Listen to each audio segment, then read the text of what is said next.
नमस्कार। 1962 Indo China war के बारे में हम क्या जानते हैं? यही ना कि इंडिया की हार हुई थी। लेकिन दोस्तों, उसमें एक ऐसी लड़ाई लड़ी गई थी जिसमें इंडिया की भारी जीत हुई थी और लेजेंड जसवंत सिंह ने अकेले के दम पे 300 चाइनीज़ आर्मी को मार गिराया था और अरुणाचल प्रदेश को उनके कब्जे में आने से बचा लिया था। ज़्यादा जानकारी के लिए आइए आगे बढ़ते हैं। नमस्कार दोस्तों, स्वागत है आपका अपने चैनल वीर चरित में। दोस्तों, आप हमसे फेसबुक और टेलीग्राम के माध्यम से भी जुड़ सकते हैं और वीर चरित के साथ बने रहने के लिए प्लीज़ लाइक, शेयर और सब्सक्राइब करें। दोस्तों, चाइना का ये चौथा अटैक था। आपको पता होगा 1962 का वार इंडिया और चाइना के बीच लड़ा गया था। इंडिया ये वार नहीं चाहता था, लेकिन चाइना वार के नीचे कुछ मानने को तैयार नहीं था और इसी वार में हमने अक्साई चिन एरिया को खो दिया था। चाइना ने इसे इलीगली ऑक्युपाई कर लिया था। इसके बारे में मैंने वीडियो कवर किया है, आप देख सकते हैं। और अरुणाचल प्रदेश में भी ये क्लेम कर रहे थे। तो 20 अक्टूबर को जब 1962 का वार ऑफिशियली स्टार्ट हुआ था, उसके बाद से ये चौथा अटैक था। और चौथे अटैक में चाइनीज़ आर्मी को ये पता था कि ये हमारा फाइनल अटैक होगा और इसके बाद हम सीज़ फायर कर लेंगे। उनका फाइनल अटैक का मोटिव ये था कि एक बहुत बड़ा इंसल्ट देना इंडियन आर्मी को। वो क्या था? बुद्धिस्ट मोनेस्ट्री जो है तवांग में, वो नॉर्थ ईस्ट इंडिया की सबसे बड़ी मोनेस्ट्री है। वहाँ पे जो बुद्धा का स्टैचू है, उसके हाथों को काट के ले जाना। जी हाँ दोस्तों, इतनी गिर गई थी चाइनीज़ आर्मी। सुबह 5 बजे करीब 17 नवंबर को चाइनीज़ आर्मी माउंट करती है सेराटॉप। दोस्तों, सेराटॉप वो जगह है तवांग के करीब का जो 13,700 फीट की ऊंचाई पे है। जी हाँ, इतने मुश्किल जगह पे हमारी आर्मी फाइट कर रही थी। और 1962 के वार में आपको ये भी पता होगा कि उस समय हमारे आर्मी के पास बहुत ही कम इक्विपमेंट मौजूद थे। अब लेकिन जैसा कि 3 पहले के अटैक में चाइनीज़ आर्मी को आसानी से जीत मिल गई थी, इस बार कुछ अलग होने वाला था। क्यों?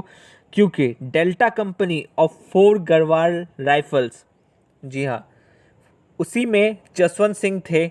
और इस बार चाइनीज़ आर्मी को कुछ अलग ही दिखने वाला था। जो बैटल 17 नवंबर 1962 में शुरू होता है, वो अगले 72 घंटे तक चलता है। 21 नवंबर को तो फाइनली सीज फायर साइन भी हो जाता है। और ये जो 72 घंटे युद्ध चले थे, उसमें जसवंत सिंह ने अकेले के दम पे 300 चाइनीज सोल्जर्स को मार गिराया था और हमारे तरफ कैजुअलिटी हुई थी सिर्फ 4 सोल्जर्स की। ये आप देख सकते हैं, ये अरुणाचल का मैप है। यहाँ तवांग डिस्ट्रिक्ट है और इस रीजन में सेला पास है और यहीं पे बैटल ऑफ नूरारंग, जी हाँ दोस्तों, ये बैटल ऑफ नूरारंग के नाम से जाना जाता है और इसी पोस्ट पे लड़ाई लड़ी भी गई थी। यहाँ से इनका ये मोटिव था चाइनीज़ आर्मी का कि वो यहाँ से एंट्री करेंगे और तवांग को ऑक्युपाई करेंगे। इसके जो ऊपर रीजन में है, आप देख सकते हैं, यहाँ पे तिब्बत है और ये यहाँ पे पहले से स्टेशन हो चुके थे। और सेला पास ये रीजन है, यहाँ वेलकम टू तवांग लिखा हुआ है और आप देख सकते हैं 13,700 फीट की ऊंचाई है। दोस्तों, चाइनीज़ आर्मी 17 नवंबर को सबसे पहला अपना अटैक शुरू करती है लोकल मोम्पास के रूप में। लोकल मोम्पास वहाँ की लोकल ट्राइब है जो बुद्धिस्ट रिलीजन को बेसिकली फॉलो करती है और उनके ड्रेस में उन्होंने इन्फिल्ट्रेट करना चाहा, लेकिन उसे आर्मी ने नेस्तनाबूद कर दिया था इस प्लान को। उसके बाद और 2 अटैक्स हुए, वो भी बहुत सक्सेसफुल नहीं हुए। लेकिन जो चौथा अटैक होने वाला था, वो उनको बहुत हैवी सपोर्ट मिला हुआ था आर्टिलरी, मोटार्स और एमएमजीज का। लेकिन इसी बैटल ऑफ नूरारंग में बर्थ होता है एक लेजेंड का, बाबा जसवंत सिंह, जो इमॉर्टल हैं। अब ये इमॉर्टल क्यों है और ये कभी नहीं मरने वाले सोल्जर क्यों हैं, आपको आगे पता चल जाएगा। दोस्तों, जब ये चौथा अटैक हुआ था 4 गढ़वाल राइफल्स का, तब उनको एक एमएमजी मीडियम मशीन गन, उस समय इक्विपमेंट्स इतने ज़्यादा एडवांस नहीं थी और मीडियम मशीन गन होना उनके पास, चाइनीज़ आर्मी के पास, ये उनके पास बहुत ही बड़ा एडवांटेज था।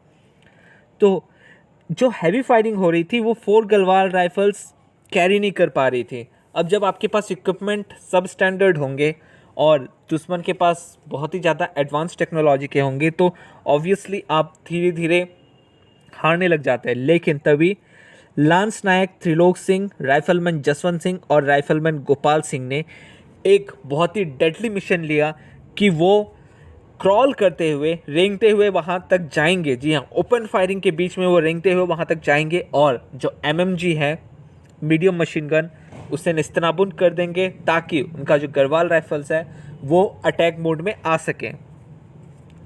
अब ये क्रॉल करते हुए जाते हैं और 15 यार्ड, जी हाँ दोस्तों, सिर्फ 15 गज की दूरी में जसवंत सिंह ने वो एमएमजी जो था उसे छीन लिया उस चाइनीज सोल्जर से और वहाँ पे एक ग्रेनेड ब्लास्ट कर दिया, उस चाइनीज सोल्जर को मार दिए। अब जैसे ये लोग वापस आ रहे थे इंडियन ट्रेंचेस की तरफ, जसवंत सिंह को सर पे गोली लग गई और जो बाकी सोल्जर्स थे वो भी मारे गए।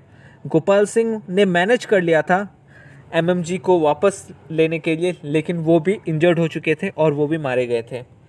अब दोस्तों, ये जो 15 मिनट की दिलेरी थी एमएमजी को छीन लेना, ये एक बहुत बड़ा बूस्ट था जो पीछे गढ़वाल राइफल्स के आर्मी स्टेशंस थे।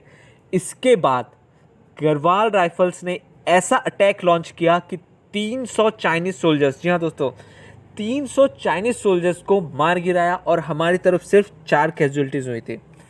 लेकिन इस कहानी में एक ट्विस्ट है।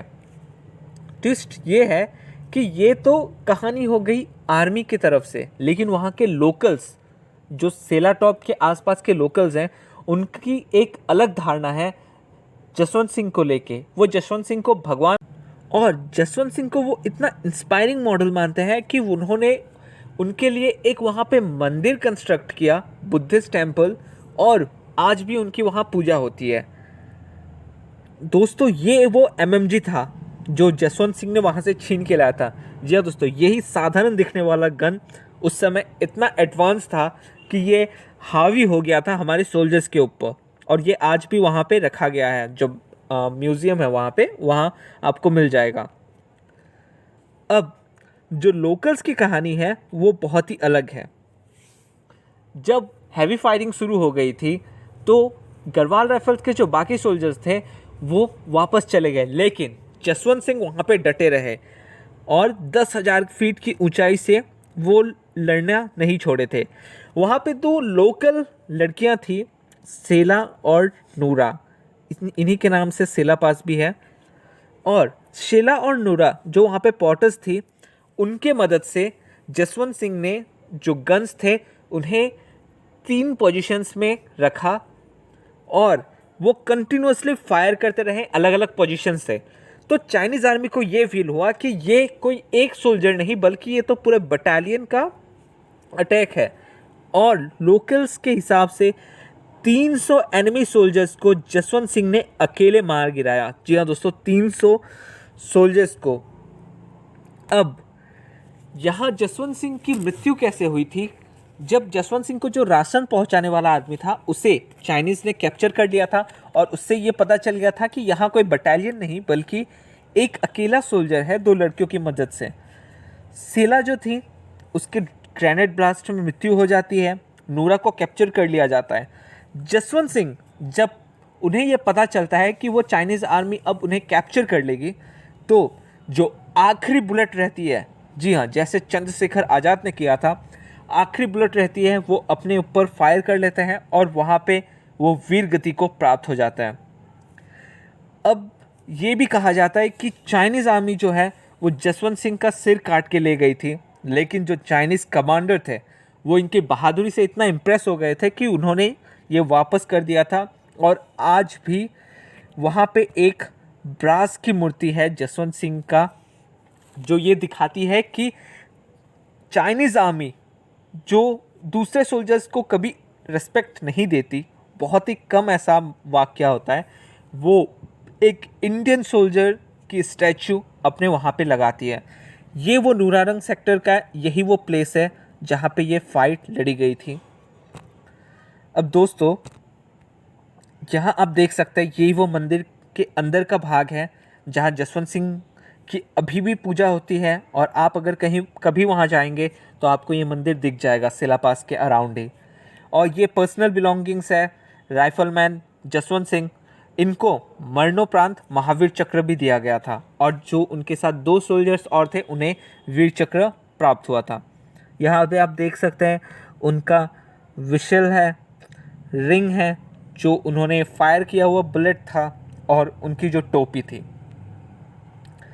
ये नूरारंग में एक फॉल है और वो आज इसके लिए बहुत ज़्यादा प्रसिद्ध है। यहाँ पे टूरिस्ट भी जाते हैं। हाँ, हमने नॉर्थ इंडिया में बहुत कम सुना होगा इस सेक्टर के बारे में, लेकिन वो आज एक टूरिस्ट स्पॉट भी। उन्हें इतना माना जाता है कि यहाँ पे इनका वार मेमोरियल बनाया गया, और आप देख सकते हैं कि ये कितने टफ ट्रेंचेस है जहाँ पे उन्होंने अकेले के दम पे 300 चाइनीज सोल्जर्स को मार गिराया था, और उस जगह का ही नाम आज जसवंतगढ़ है। जी हाँ, एक सोल्जर के लिए ये बहुत ही बड़ा एक ओहदा होता है कि उसके नाम पे एक जगह का नाम रखा जाए, और ये दूसरी जगह में भी कंट्री में होना चाहिए। या और यहाँ प्राउडली जसवंत सर खड़े हैं सीना ताने हुए, और इंडिया को आज भी वो प्रोटेक्ट करते हैं। दोस्तों, इन्हें महावीर चक्र मिला था, मैंने आपको बताया ही था, लेकिन आपको जान के ये हैरानी होगी कि एक सोल्जर जिसकी जो अपना सर्वोच्च बलिदान 1962 17 नवंबर 1962 को ही दे चुका था, उससे आज भी जिंदा माना जाता है, और उनको एक फेम मिला हुआ है सर्विंग ऑफिसर्स का। उनकी वहाँ पे जो मंदिर है उसके बगल ही उनका एक घर बनाया गया है जहाँ पे एक बेड है, और 5 जवान वहाँ पे हमेशा उनकी सुरक्षा के लिए रहते हैं, और एक जवान हमेशा उनका बेड बनाते हैं। उनके शूज़ को डेली पॉलिश किया जाता है, और जो चिट्ठी होती है उनके जो वेल विशर्स हैं वो वहाँ भेजते हैं। एक दिन के लिए उसे रखा जाता है और दूसरे दिन उसे ले लिया जाता है जब वो उसे पढ़ चुके होते हैं। अब दोस्तों, इतना जब कोई मानता है किसी को तो आप सोच सकते हैं वो कितनी अच्छी फीलिंग एक होगी। आप वहाँ अगर कभी जाएंगे आपको इतना पीसफुल एनवायरनमेंट मिलेगा, और मैं बहुत ही लकी मानता हूँ अपने आप को कि मैं वहाँ पे मुझे जाने का मौका मिला था।